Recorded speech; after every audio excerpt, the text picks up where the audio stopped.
Sir చేతుల మీదుగా ఒక అవార్డు తీసుకుని వారు మాట్లాడతారు. నాకు ఈరోజు పిహెచ్డి చేశానండి, అది నా గొప్పతనం కాదు. నేను పిహెచ్డి చేయడానికి నాకు ప్రోత్సాహం ఇచ్చినటువంటి నా అకాడమిక్ గురు డాక్టర్ తాతా లక్ష్మీ నరసింహమూర్తి గారిని వేదిక మీద పిలుస్తున్నాం. వారు చేసినటువంటి డిగ్రీస్ ఒకసారి నేను చదువుతాను. And MS applied chemistry, MBA operations, PGD masters petroleum engineer, Harvard university UK, and executive fellowship doctorate strategic management, IM Indore, DSC DST, ఇంకా చాలా 2-3 పారాగ్రాఫ్ ఉన్నాయి, సారీ చదవలేను. వారికి మా గురువు గారి చేతుల మీదుగా వారికి సన్మానం చేయాలని కోరుకుంటున్నాను. గట్టిగా చెప్పండి కోరుకుంటున్నాను. హరే కృష్ణ, హరే కృష్ణ, హరే కృష్ణ.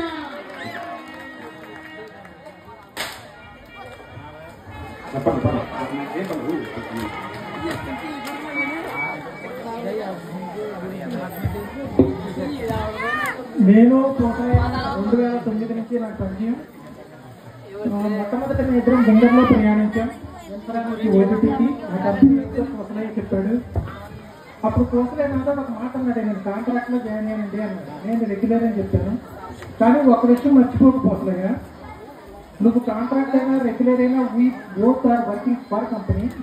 నువ్వు ఎంత నాలెడ్జ్ గ్రహిస్తే, ఎంత స్కిల్ సంపాదిస్తే, నువ్వు ప్రపంచంలో గోల్డ్ కంపెనీలు ఉన్నాయి, అక్కడ నువ్వు పనిచేస్తే అని చెప్పాను. నిజానికి ఈ సన్మానానికి కానీ, అర్హత కానీ, స్థాయి కానీ నాకు లేదు. మల్లాడి కృష్ణారావు గారు లాంటి పెద్ద వ్యక్తి చేతుల మీద తీసుకునే స్థాయి కాదు నాది. నేను ఇక్కడికి ఎందుకు వచ్చానంటే, ఇన్ని గ్రామాలని, ఇన్ని వందల మందిని కృష్ణ చైతన్యంలో నడిపించిన కోసలేని చూద్దామని వచ్చాను. మనకి కోసలే లాంటి వ్యక్తి దగ్గరగా ఉండడం, మనకి పరిచయం ఉండడం సాక్షాత్తు శ్రీకృష్ణ సంకల్పం, మన పూర్వజన్మల పుణ్యం కూడా.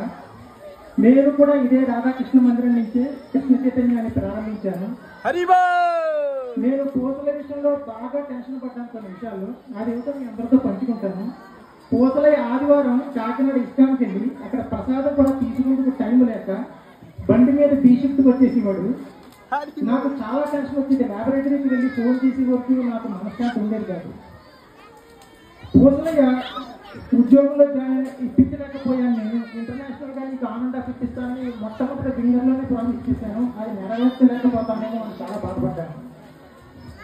పూసలయ్య ఫారిన్ ఉద్యోగంలో జాయిన్ అయినప్పుడు మొట్టమొదటి హీట్ స్ట్రెస్కి గురయ్యాడు అని చెప్పేసి అతను రెఫర్ చేసిన వ్యక్తి నాకు ఫోన్ చేశాడు. నేను చాలా బాధపడ్డాను. ఇంత కష్టపడి ఉద్యోగం సంపాదించిన తర్వాత హీట్ స్ట్రెస్కి గురవడం అయితే చాలా బాధపడ్డాను. ఫోన్ చేద్దామంటే పూసలయ్య అందుబాటులోకి రావట్లేదు, నాకు నిద్ర పడట్లేదు, నేను వేరే దేశంలో ఉన్నాను. అప్పుడు మా అక్కతో కూడా పంచుకున్నాను, నేను కంగారు పడుతూ పూసలయ్య పరమ భక్తుడు, అలాంటి పూసలయ్య శ్రీకృష్ణుడు అన్యాయం తెలియదు అని చెప్పడం జరిగింది. కరెక్ట్గా 11 గంటలకి పూసలయ్య ఫోన్ చేయడం, నేను బాగానే ఉన్నాను, ఎటువంటి పరిస్థితుల్లో ఉద్యోగం చేసి తీరుతానన్నాడు. అప్పుడు పూసలయ్య ఒక మాట చెప్తాను, మనం ఎటువంటి కఠోర పరిస్థితులైనా సరే కట్టుకు నిలబడాలి, మన ప్రపంచంలో ఎక్కడైనా పనిచేసే స్థాయికి ఎదగాలని చెప్పాను. అది నేను 3వ టెన్షన్. ఇంకా అన్నింటికంటే ముందు పూసలయ్య కృష్ణ చైతన్యంలోకి వెళ్ళినప్పుడు ఉద్యోగం మీద కానీ నేనేమో పూసలయ్యని ప్రపంచానికి కెమిస్ట్రీగా పరిచయం చేద్దాం అనుకుంటే పూసలయ్య ఉద్యోగం దీని మీద కూడా ఇంట్రెస్ట్ లేకుండా అయిపోయేది. చాలా టెన్షన్ పడ్డాను. అప్పుడు పూసలయ్యకి ప్రత్యేకంగా నేను కేకేసి, మన 2 పాత్రలు పోషించాలి. నువ్వు అనుకుంటున్న కృష్ణ చైతన్యం అయితే, రెండోది నువ్వు నీ కుటుంబానికి నీ మీద ఆధారపడ్డ వాళ్ళ కోసం సంపాదించాలి అని చెప్పడం జరిగింది. నేను ఇతర దేశాల్లో ఉద్యోగానికి పూసలయ్య కోసం నేను కఠోరమైన శిక్షణ ఇచ్చాను, అందులో డౌట్ లేదు. ఆ కఠోరమైన శిక్షణ వల్ల పూసలయ్య ఇంటర్వ్యూలో రెఫరెన్స్ రికమెండేషన్ ఉన్నా సరే ఎటువంటి రిమార్కు లేకుండా పాస్ అవ్వడం జరిగింది. అదేవిధంగా మొట్టమొదటి నెలలోనే అసెస్మెంట్ కూడా పూర్తి చేయడం జరిగింది. నేను ఎప్పుడూ అతనికి ఒక మోటివేషనల్ గురువుగానే ఉన్నాను. మీ ఇద్దరం కూడా ఎన్నో కష్టాలు ఎదుర్కొన్నాం.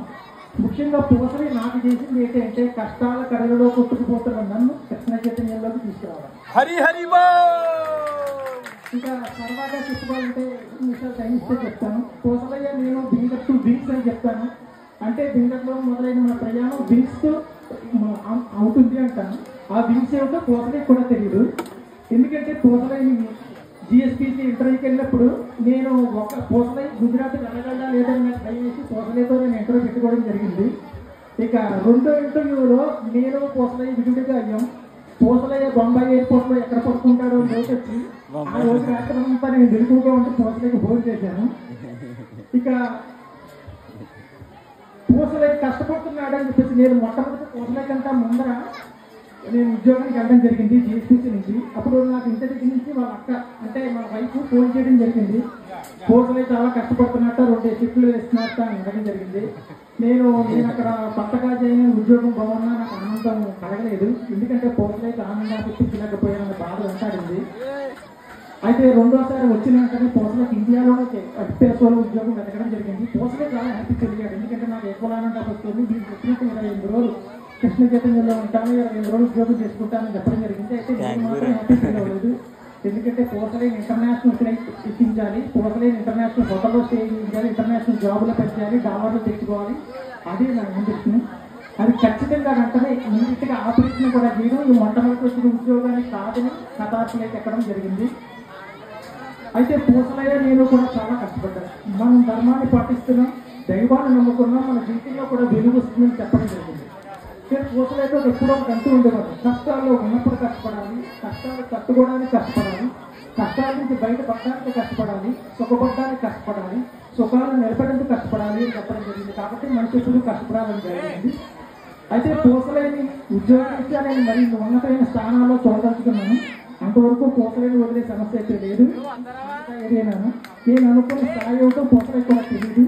అది థ్యాంక్ యూ వెరీ మచ్.